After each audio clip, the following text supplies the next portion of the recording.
Alhamdulillah, sekali lagi kita dipertemukan di dalam satu hari yang berkat, iaitulah hari Jumaat, yang merupakan Sayyidul Ayyam. Gelaran kepada hari Jumaat adalah Sayyidul Ayyam, iaitu penghulu kepada sekalian hari. Hari Jumaat ini kerana terkumpul di dalamnya pelbagai fadilat dan kelebihan yang Allah Ta'ala janjikan kepada orang-orang yang menghidupkan hari Jumaat dan juga malam Jumaat. Antaranya ialah digalakkan kepada kita untuk membaca surah Al-Kahfi.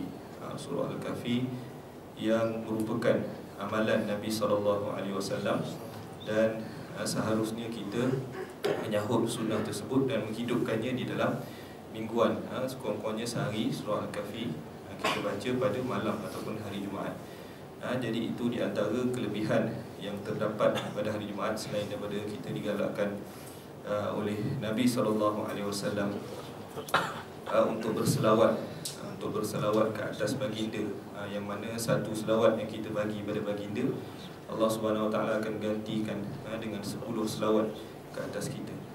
Jadi sama-sama tuan-tuan dan puan-puan yang dirahmati Allah sekalian, kita sama-sama hidupkan hari Jumaat yang merupakan hari Sayyidul Ayyam, penghulu kepada sekalian hari. Dan juga hari Jumaat juga dijanjikan oleh baginda SAW sebagai satu hari yang merupakan pengakhiran kepada alam ini, iaitulah hari kiamat yang akan berlaku pada hari Jumaat. Ini di antara sabda yang telah diriwayatkan oleh ramai para sahabat dan juga dinakalkan kepada kita sampai sekarang, bahawa hari Jumaat ini mempunyai peristiwa-peristiwa yang istimewa. Antaranya iaitulah peristiwa yang terakhir sekali, iaitulah pengakhiran alam ini yang berlaku pada hari Jumaat. Jadi ini di antara janji Nabi SAW. Dan kalau kita lihat sendiri, pengakhiran tu tak berlaku lagi, tapi tanda tu sudah ada. Disebutkan oleh para ulama, tanda kepada berlakunya, berakhirnya alam ini ada dua. Pertama sekali iaitulah tanda kecil, dan yang kedua tanda besar. Dan tanda kecil itu, yang pertama sekali adalah bi'asatul Nabi SAW, kebangkitan Nabi SAW. Ketika mana Nabi pernah bersabda, "Wa'istu ana wasa'ata kahatain." Nabi kata, aku ini dibangkitkan dalam keadaan aku dan juga hari kiamat ini seolah-olah dua jari yang bercantum. Maksudnya dekat sangat lah. Kalau kita fikir, tengok sejarah, Nabi dah berapa ribu dah? 1400 tahun. Kita dah 1400 tahun kita jarak dengan Nabi SAW. Tak jadi pun. Kata macam dua jari yang rapat kan? Tak jadi pun. Jadi itu sebenarnya di antara rahsia yang disebutkan oleh Nabi SAW, supaya kita ni sentiasa bersedia. Nak kata kebangkitan Nabi dengan hari kiamat tu dekat dah. Tapi supaya kita bersedia, supaya kita sentiasa mempersiapkan diri. Walaupun kalau kita tengok dari sudut sejarahnya, ramai orang yang cuba nak teka-teka hari kiamat. Dia orang teka je, tapi dia orang tak baca Quran. Kita pula bila dengar macam tu, kita percaya terus. Hari kiamat ni akan berlaku 6 hari bulan 6 2006. Tak ada pun. Siap boleh buat Olimpik lagi. Tak ada apa-apa pun. Sedangkan Allah SWT sebut, yas'alunaka 'anis sa'ah. Dia orang bertanya kepada kamu, wahai Muhammad, tentang hari kiamat. Kemudian Allah Ta'ala kata apa? Qul innama ilmuha 'indallah. Katakanlah bahawa ilmu tentang hari akhirat, bila berlakunya itu, di sisi Allah Subhanahu Wa Ta'ala. Kecoh juga apabila ramalan yang terdekat, hari ni kiamat, 21 bulan 12, tahun lepas pun keluar 2012 punya cerita. Ditunjuklah dekat kawasan Amerika, habis banjir, habis semua kena tenggelam dan sebagainya. Tak ada pula masuk Malaysia Telaga Biru, tak ada. Semua pasal gambaran yang dia nak sampaikan itu adalah mesej untuk supaya manusia ini lari daripada akidah yang sebenar. Orang lebih suka tengok macam tu. Tengok 2012 nak berlaku dah. Orang lebih suka tengok dendam sedikit, 2 jam menghadap TV, daripada kita baca tentang peristiwa-peristiwa yang akan berlaku pada hari kiamat, apa benda. Jadi manusia tu bila dah dimainkan isu dengan benda-benda yang khurafat, benda-benda yang tahyul, yang dikarang oleh Yahudi dan juga Nasrani, supaya kita ini tidak mempercayai apa yang dibawa oleh Nabi SAW, maka pada waktu itulah kita akan hanyut dan takut-takut nanti bila Dajjal dah keluar, kita pula disesatkan oleh fitnah Dajjal. Setiap Nabi itu apabila datang kepada umatnya, bermula daripada Nabi Adam AS sampailah Nabi Muhammad SAW, setiap Nabi akan memperingatkan umatnya tentang fitnah Dajjal. Setiap Nabi itu datang, dia akan beritahu kepada umatnya tentang bahaya Dajjal. Bahaya Dajjal, bahaya Dajjal. Sampailah Nabi kita Nabi Muhammad SAW, sehingga dikhabarkan bukan setakat Nabi beritahu, tapi ada juga sahabat yang datang kepada Nabi, wahai Rasulullah, aku dah tengok dah Dajjal. Macam tu pula, wahai Rasulullah, ketika mana kami keluar berlayar di satu lautan, sampailah di sebuah kepulauan.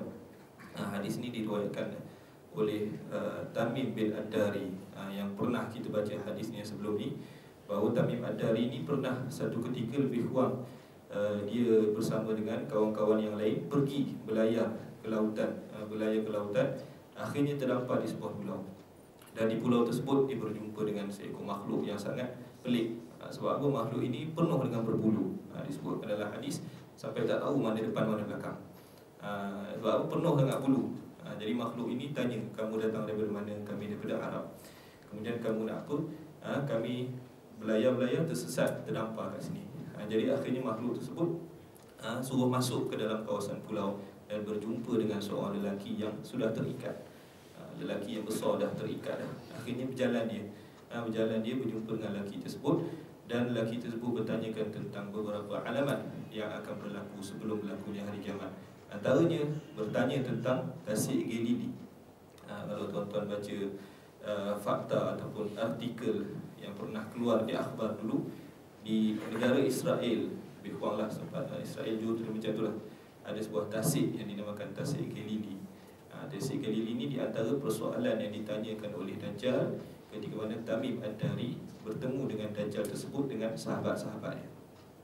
Dajjal tanya, apa pendapat kamu tentang tasik Galili? Dia tanya bahasa Arab lah. Tasik Galili ni nama Inggerisnya. Apa pendapat kamu tentang tasik Galili? Kemudian dia orang menjawab bahawa tasik tersebut masih penuh, airnya masih melimpah ruah. Kemudian Dajjal kata, aku harapkan mudah-mudahan tasik tersebut akan kering. Jadi menunjukkan apa? Bahawa kalaulah tasik itu kering, maka bertanda kebangkitan keluarnya Dajjal yang sedang terikat. Dan akhirnya pada 2011, satu artikel berkenaan dengan tasik Galili telah keluar. Ketika mana dalam sebuah akhbar lah, Malaysia juga, akhbar Cosmo kalau tak silap, mengeluarkan bahawa orang-orang Yahudi bukan Zionis, Yahudi ni yang pakai topi panjang yang ada janggut sikit tu, dia orang ni tak sama dengan Zionis. Orang Yahudi ini ramai-ramai pergi ke tasik Galili. Sebab apa? Sebab dia orang doakan supaya Allah Ta'ala turunkan hujan ke atas tasik Galili. Akhir 2011, tasik Galili makin lama makin surut. Jadi tuan-tuan, ini di antara petanda yang sepatutnya kita imani melalui Al-Quran dan hadis. Bukannya mengimani dari sudut cerita karung-karut.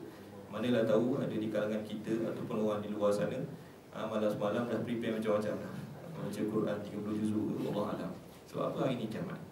Jadi tuan-tuan ingat, tuan-tuan, kalau kita terpesong sikit, habis akidah kita, habis ibadah kita, dan boleh jadi ibadah kita itu tak akan diterima oleh Allah Subhanahu Wa Taala.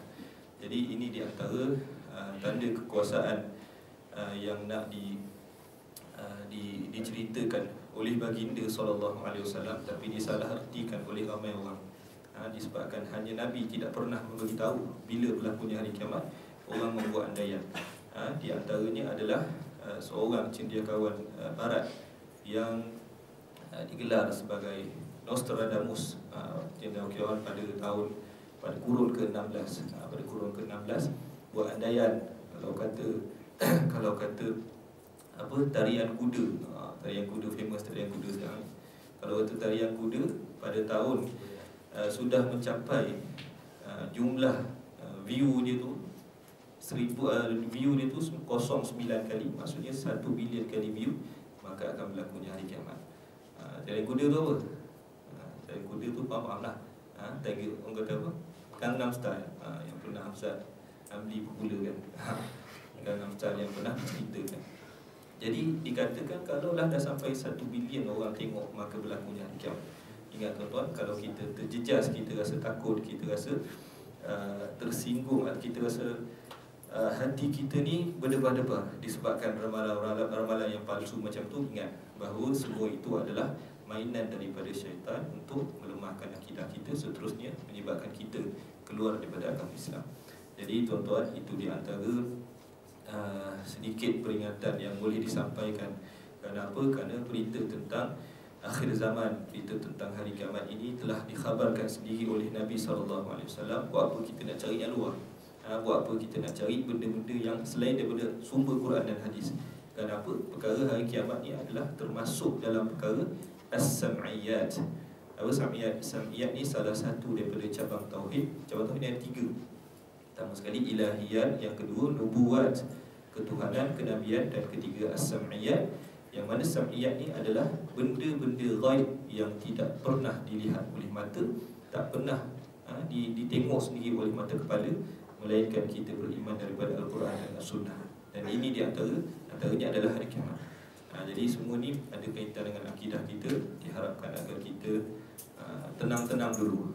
Tenang-tenang dulu. Sebab apa? Sebab kita sekarang ni masih lagi Allah Subhanahu Wa Taala bagi peluang pada kita untuk melakukan ibadat, untuk sembahyang duha secara berjamaah, untuk buat macam-macam lah sebelum kita ini diperlihatkan dengan kedahsyatan hari kiamat yang berlaku, yang disebutkan oleh Allah Ta'ala sebahagian daripadanya dalam Quran sendiri. Allah Ta'ala kata apa? Idza sama'un fatarat, ketika mana langit itu menjadi pecah, menjadi retak. Tanda hari kiamat ni ketika mana langit itu jatuh, pecah, retak. Wa idzal kawakibu tasarat, dan bintang-bintang pun jatuh. Jadi nak cerita dahsyat tak dahsyat hari kiamat itu, semua Allah Ta'ala cerita dah. Cuma bila tu, wa innama ilmuha inda rabbi.